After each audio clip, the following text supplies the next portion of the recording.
El aire era espeso en el estadio de Lusail. Cada rincón vibraba con una tensión casi insoportable, como si la historia misma contuviera el aliento. Era diciembre de 2022, y Argentina se enfrentaba a Países Bajos en los cuartos de final de la Copa del Mundo. No era solo un partido más. Era un capítulo de alto voltaje en una narrativa más grande, la búsqueda final de Lionel Messi por la gloria mundialista. Una historia tejida a lo largo de más de una década, salpicada de frustraciones, despedidas y regresos. Esta vez, sin embargo, había algo diferente en su mirada, algo decidido, casi desafiante. Pero lo que nadie anticipaba era que este partido se transformaría en uno de los más polémicos y encendidos en la historia reciente de los mundiales. Desde el pitazo inicial, se notaba que no sería un encuentro tranquilo. Ambos equipos estaban tensos, pero Argentina lucía más suelta. Scaloni había armado un once sólido, pragmático, con Enzo Fernández y Mac Allister consolidándose como nuevas revelaciones, con De Paul mordiendo en el medio, y Messi flotando entre líneas, siempre peligroso. Países Bajos, por su parte, apostaba por su tradicional orden, pero también por una estrategia que muchos interpretarían como provocadora. Entradas duras, gestos, interrupciones constantes. Todo con el objetivo de sacar a Argentina del partido, de desquiciarlos. Y en parte, lo lograron. El primer gol de Argentina llegó como un poema en movimiento. Una asistencia quirúrgica de Messi, de esas que solo él ve, dejó a Nahuel Molina frente al arco. La definición fue precisa, pero la ovación fue para el 10. Messi no había hecho un pase, había desarmado un sistema defensivo completo con una idea instantánea. Los neerlandeses, sorprendidos, comenzaron a aumentar la fricción. Las faltas se volvieron más reiteradas. Messi no hablaba, pero su lenguaje corporal lo decía todo. Caminaba con la cabeza alta, miraba fijamente a sus rivales, y en cada contacto, respondía con la pelota, como si quisiera demostrar que el fútbol es más fuerte que la violencia. El segundo gol llegó tras un penal que, por sí solo, generó controversia. La falta a Acuña fue debatida durante horas en redes y medios, pero el árbitro español Mateu Laoz no dudó. Messi tomó la pelota con una calma desconcertante. Miró al arquero, se acomodó, y la clavó como si nada. 2-0. La sensación en el estadio era de sentencia. Argentina celebraba, Messi señalaba al cielo, los hinchas lloraban. Pero el partido estaba lejos de terminar. Fue entonces cuando la historia giró hacia lo insólito. Países Bajos comenzó una serie de jugadas largas, llenas de centros y pelotas divididas. Argentina se replegó. El aire era espeso en el estadio de Lusail. Primero descontó de cabeza tras un centro preciso casi insoportable en el minuto como 100, si la historia con el reloj marcando el último aliento. Una jugada era diciembre de 2022, de esas que solo salen una vez cada década. Dejó al mismo delantero cara a cara con el Copa del Mundo. No era solo como un balde de agua helada. Era un capítulo en el alto voltaje en una narrativa más grande. Eran de incredulidad. La búsqueda final de Lionel Messi caminaba lentamente hacia el medio campo. Una historia tejida a lo largo de más de una década. Su mandíbula apretada salpicada de frustraciones, cualquier despedidas y regresos. Esta vez, sin embargo, había algo diferente en su mirada, algo decidido, casi desafiante. Pero lo que nadie anticipaba era que este partido se transformaría en uno de los más polémicos y encendidos en la historia reciente de los mundiales. Desde el pitazo inicial, se notaba que no sería un encuentro tranquilo. Ambos equipos estaban tensos, pero Argentina lucía más suelta. Scaloni había armado un once sólido, pragmático, con Enzo Fernández y Mac Allister consolidándose como nuevas revelaciones, con De Paul mordiendo en el medio, y Messi flotando entre líneas, siempre peligroso. Países Bajos, por su parte, apostaba por su tradicional orden, pero también por una estrategia que muchos interpretarían como provocadora. Entradas duras, gestos, interrupciones constantes. Todo con el objetivo de sacar a Argentina del partido, de desquiciarlos. Y en parte, lo lograron. El primer gol de Argentina llegó como un poema en movimiento. Una asistencia quirúrgica de Messi, de esas que solo él ve, dejó a Nahuel Molina frente al arco. La definición fue precisa, pero la ovación fue para el 10. Messi no había hecho un pase, había desarmado un sistema defensivo completo con una idea instantánea. Los neerlandeses, sorprendidos, comenzaron a aumentar la fricción. Las faltas se volvieron más reiteradas. Messi no hablaba, pero su lenguaje corporal lo decía todo. Caminaba con la cabeza alta, miraba fijamente a sus rivales, y en cada contacto, respondía con la pelota, como si quisiera demostrar que el fútbol es más fuerte que la violencia. El segundo gol llegó tras un penal que, por sí solo, generó controversia. La falta a Acuña fue debatida durante horas en redes y medios, pero el árbitro español Mateu Laoz no dudó. Messi tomó la pelota con una calma desconcertante. Miró al arquero, se acomodó, y la clavó como si nada. 2-0. La sensación en el estadio era de sentencia. Argentina celebraba, Messi señalaba al cielo, los hinchas lloraban. Pero el partido estaba lejos de terminar. Fue entonces cuando la historia giró hacia lo insólito. Países Bajos comenzó una serie de jugadas largas, llenas de centros y pelotas divididas. Argentina se replegó. La entrada de Weghorst fue clave. Primero descontó de cabeza tras un centro preciso, y luego, en el minuto 100, con el reloj marcando el último aliento, una jugada de pizarrón, de esas que solo salen una vez cada década, dejó al mismo delantero cara a cara con el Dibu Martínez. El empate cayó como un balde de agua helada. En el banco argentino, los rostros eran de incredulidad. Messi caminaba lentamente hacia el medio campo, sin mirar a nadie. Su mandíbula apretada decía más que cualquier declaración. Lo que siguió fue una prórroga en la que el partido se volvió una batalla campal. El árbitro, desbordado, mostraba tarjetas como si fueran volantes. Jugadores discutiendo entre ellos, empujones, acusaciones, gestos. La tensión entre Messi y Van Gaal comenzaba a escalar, alimentada por declaraciones previas del técnico neerlandés que Messi no olvidaba. Y en el centro de todo, Mateu Laoz, más protagonista que juez, incapaz de poner orden. Argentina tuvo chances, Messi se multiplicó en intentos, pero el gol no llegó. Y así, la historia avanzó hacia los penales, ese espacio donde la lógica se borra. El Dibu Martínez, nuevamente, emergió como héroe. Atajó con arrogancia, con esa mezcla de irreverencia y seguridad que ya lo caracterizaba. Cada parada era un rugido. Pero lo más comentado no fue solo su actuación, sino sus gestos, sus palabras, su forma de mirar a los rivales. Weghorst, que había sido figura neerlandesa, fue uno de los blancos. Y en ese cruce, una chispa prendió un incendio. Argentina ganó, y el campo de juego se transformó en un carnaval de emociones. Jugadores gritando, otros arrodillados, lágrimas, abrazos. Y entre todo ese torbellino, una imagen quedó inmortalizada. Messi, dirigiéndose a la banca de Países Bajos, diciéndole a Weghorst con rabia contenida, ¿qué miras, bobo? Anda para allá. Esa frase, capturada por las cámaras en el momento exacto, se volvió un símbolo. Fue reproducida hasta el cansancio, se transformó en memes, remeras, cantos. Pero detrás del tono burlón con el que muchos la tomaron, había algo más profundo. Un Lionel Messi que por fin mostraba los dientes, que no se guardaba nada, que sentía que por una vez, tenía que defenderse con todo. Las declaraciones posteriores fueron un terremoto mediático.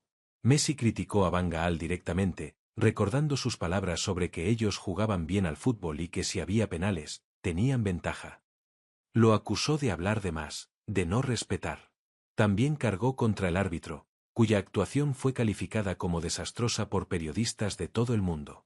Argentina sentía que había sido provocada, atacada, puesta a prueba no solo en lo futbolístico, sino en lo emocional. Y Messi, el hombre que por años fue visto como diplomático, frío, contenido, decidió no callar más. En Argentina, la reacción fue mayoritariamente de apoyo. El pueblo había visto por años cómo Messi cargaba solo con las críticas, como lo acusaban de no tener sangre, de no sentir la camiseta. Ahora, lo veían explotar, gritar, encarar, festejar con furia. Era el Messi que muchos habían estado esperando, el que no solo jugaba mejor que todos, sino que también se ponía el equipo al hombro en todos los sentidos. La idolatría se volvió aún más intensa. En las calles, los hinchas repetían la frase como un mantra. En los programas deportivos, se debatía si era o no apropiado, pero casi todos coincidían en que era una muestra de humanidad, de pasión, de hartazgo. En los Países Bajos, la visión era distinta. Se habló de falta de respeto, de antideportividad, de provocaciones innecesarias. Algunos jugadores neerlandeses declararon que los argentinos habían sido provocadores, que se burlaron tras cada penal, que no hubo fair play. Las redes sociales se inundaron de discusiones, de capturas de pantalla, de vídeos analizados cuadro por cuadro. Y en medio de todo, Messi, que no se retractó, que siguió adelante, concentrado en la semifinal. Esa versión de Messi, la del Mundial 2022, fue la más completa que se haya visto jamás. No solo por su nivel futbolístico, que fue altísimo, sino por su dimensión humana. Era un hombre cansado de perder, de ser señalado, de quedarse en la puerta. Y por eso, cuando sintió que su equipo era objeto de una provocación sistemática, no se contuvo. Y quizás, en esa rabia, encontró también el impulso que necesitaba para conquistar lo que tanto le había sido esquivo. Lo curioso fue que, días después, cuando Argentina superó a Croacia y se plantó en la final, el tono cambió. Messi estaba nuevamente sonriente, pero con una paz distinta. Como si ese partido contra Países Bajos hubiera sido una catarsis. No volvió a hacer declaraciones incendiarias, no hubo más gestos hacia rivales. Solo concentración, enfoque. Y cuando levantó la copa, semanas después, ese momento con Holanda quedó encapsulado como uno de los picos emocionales del torneo, un punto de inflexión. Con el paso del tiempo, ese partido se ha convertido en un símbolo. No solo por lo dramático del trámite, los goles sobre la hora, los penales, o el caos generalizado, sino porque mostró una cara distinta del fútbol. Mostró que incluso los grandes como Messi tienen un límite, un momento donde la paciencia se agota. Mostró que detrás del genio hay una persona con historia, con heridas, con cuentas pendientes.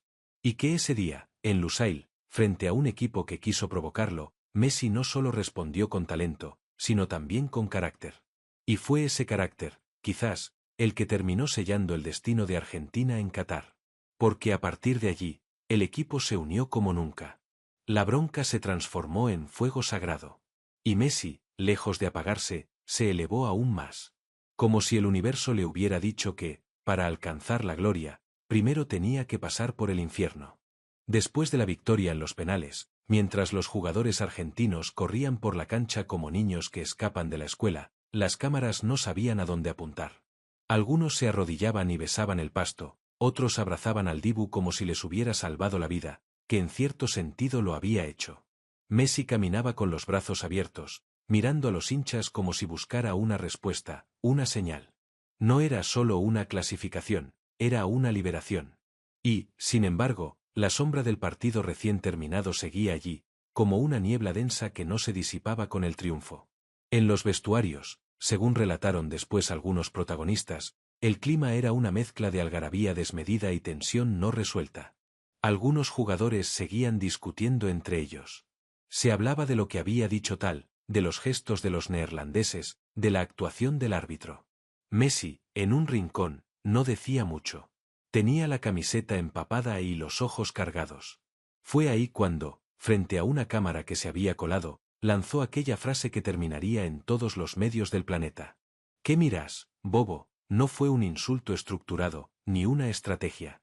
Fue una reacción visceral, un exabrupto humano, de esos que salen cuando uno se siente al borde del colapso emocional. No fue planificado, no fue decoroso, pero fue real. Y esa realidad, tan poco habitual en el fútbol de élite, lo convirtió en un fenómeno. Durante los días siguientes, mientras Argentina se preparaba para la semifinal, el mundo debatía la figura de Messi bajo una nueva luz. En Europa, especialmente en los Países Bajos, los titulares hablaban de un Messi fuera de control, ensuciado por la pasión, mientras que en Argentina lo convertían en bandera. Ya no era solo el mejor jugador del mundo, era también el más humano. No era más ese ídolo distante, de gestos contenidos. Era uno más del barrio, uno que se calentaba, que se peleaba, que no dejaba que lo pasaran por encima. Las redes sociales se explotaron con interpretaciones de cada gesto, cada palabra. El cruce con Van Gaal se volvió material de archivo. Volvieron a circular declaraciones del entrenador antes del partido, donde insinuaba que Messi no corría, que Argentina jugaba con uno menos cuando perdía la pelota. También circularon imágenes del cuerpo técnico neerlandés festejando el empate en la cara de los suplentes argentinos, y del propio Weghorst buscando a los jugadores albicelestes en el túnel. El relato oficial tomó forma. Argentina no había provocado, había reaccionado. Y Messi, en ese contexto, fue el catalizador emocional de un equipo que no estaba dispuesto a dejarse pisotear. Pero lo que mucha gente no vio, o prefirió no ver, fue que ese partido representaba mucho más que un simple duelo de cuartos de final. Era el choque de dos visiones del fútbol, casi filosóficas. Por un lado, la escuela neerlandesa, famosa por su elegancia, su juego de posición, su historia cargada de talento y derrotas dolorosas. Por otro, la Argentina de la garra, de la épica, de los partidos que se ganan con los dientes apretados. Y en el centro de ese choque, Messi, una figura ambigua para muchos, un genio argentino con formación europea, una mezcla que no terminaba de encajar en ningún estereotipo. Para los argentinos, ese partido fue una especie de revancha simbólica de muchas otras frustraciones. No solo de las deportivas, sino también de las culturales. Durante años, escucharon a voces europeas criticar el estilo sudamericano como rústico, exagerado, pasional en exceso.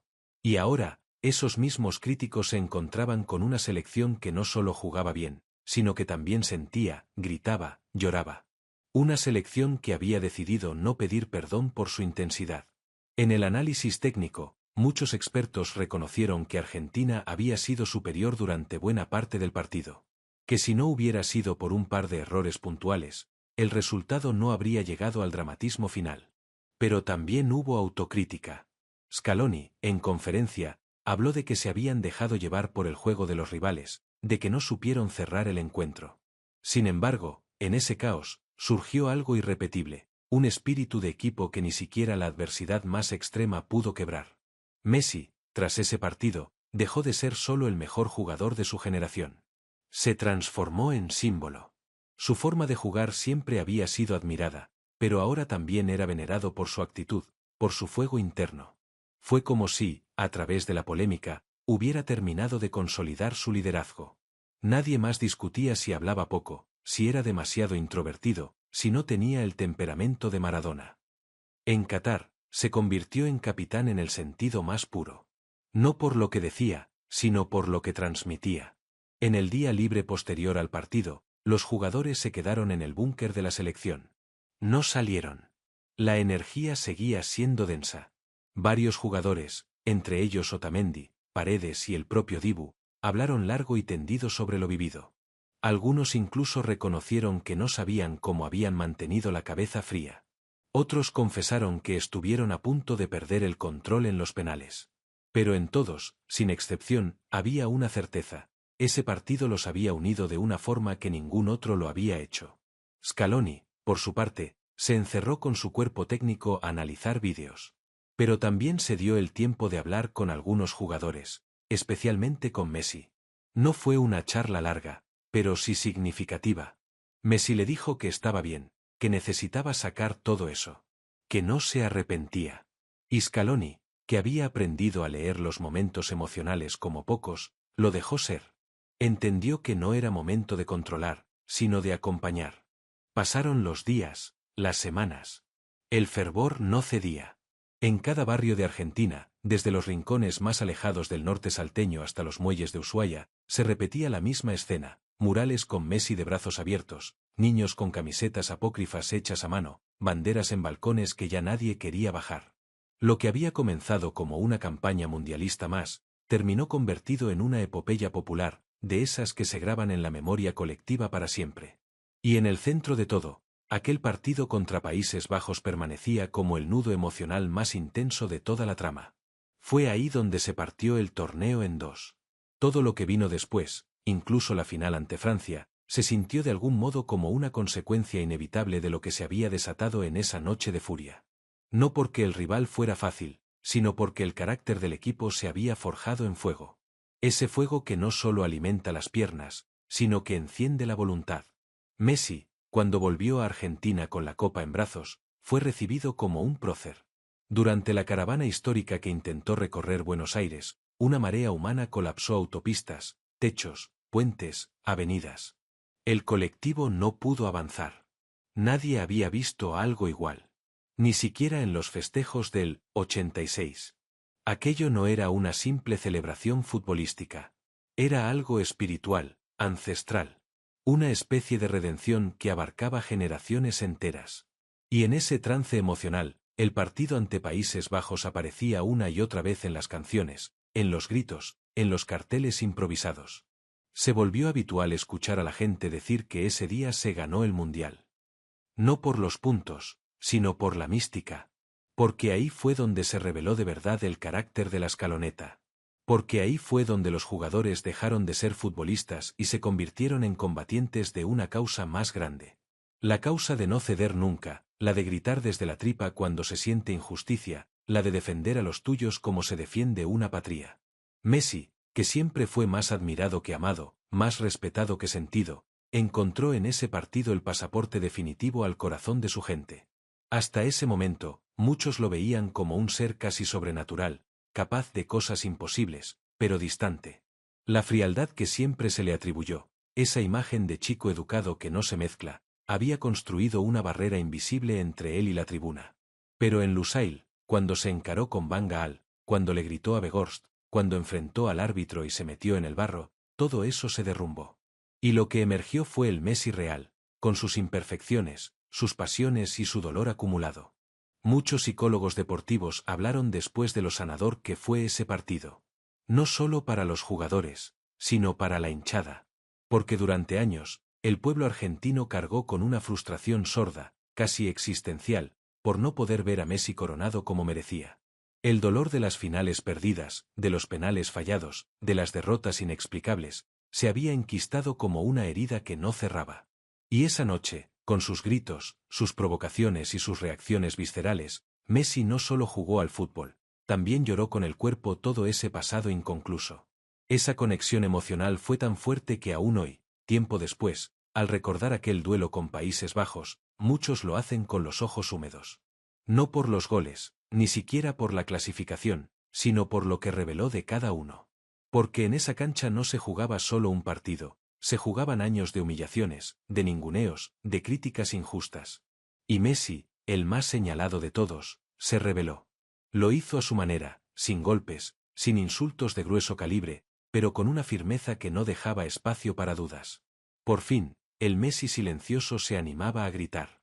Curiosamente, cuando le preguntaron tiempo después sobre ese momento, se mostró reflexivo. Dijo que no lo había planeado, que simplemente se había sentido muy herido. Que le dolieron ciertas actitudes del cuerpo técnico rival, ciertos gestos que no se correspondían con lo que él entiende como respeto. No lo justificó, pero tampoco se arrepintió. Y eso, en sí mismo, fue revelador. Porque Messi, que durante años pidió disculpas por todo, que cargó con el peso de un país entero sobre los hombros, por primera vez eligió no bajarse de su verdad. Y esa elección, más que cualquier gol, lo consagró. Lo que sucedió luego del Mundial fue simplemente la consagración final de su figura. Volvió a París para cumplir contrato, pero ya estaba claro que su historia con el fútbol europeo había terminado emocionalmente. Era el campeón del mundo, el último en la fila de los elegidos. Y si alguien todavía dudaba de su estatura moral, ese partido contra Países Bajos le dio las claves. Porque no fue perfecto, porque no fue angelical, porque fue real. Porque no se ganó con un poema, sino con los puños apretados. Hoy, cada vez que un niño imita su gesto de caminar con el pecho erguido, cada vez que alguien repite la frase ya mítica del ¿qué miras, bobo?, no lo hace como burla, sino como homenaje. Porque en esa simple expresión se condensa algo esencial del alma futbolera argentina, la dignidad de no dejarse pasar por encima, la emoción de defender lo que se ama, el valor de sentir sin pedir permiso. El partido contra Países Bajos quedará, quizás, como uno de los más polémicos de todos los tiempos. Se hablará de Mateu Laoz, de las tarjetas, de las discusiones, de los penales. Pero para millones de personas, será siempre algo más profundo. Será la noche en que Messi se transformó definitivamente en un líder. La noche en que dejó de ser solo un prodigio y se convirtió en una figura mitológica, no por sus jugadas, sino por su humanidad. Y así, en el recuerdo eterno de Qatar 2022, cuando se repasen los momentos claves del campeonato, muchos mencionarán la final, la atajada del Dibu, el gol de Di María. Pero otros, los que miran más allá de los resultados, sabrán que todo comenzó realmente aquella noche áspera en Lusail, cuando Argentina y Países Bajos se enfrentaron en una guerra de pasiones. Y en el centro de esa tormenta, un chico de Rosario, con el alma en los ojos y la rabia en el pecho, se paró firme y dijo, «Hasta acá». Y desde ahí, nada volvió a ser igual.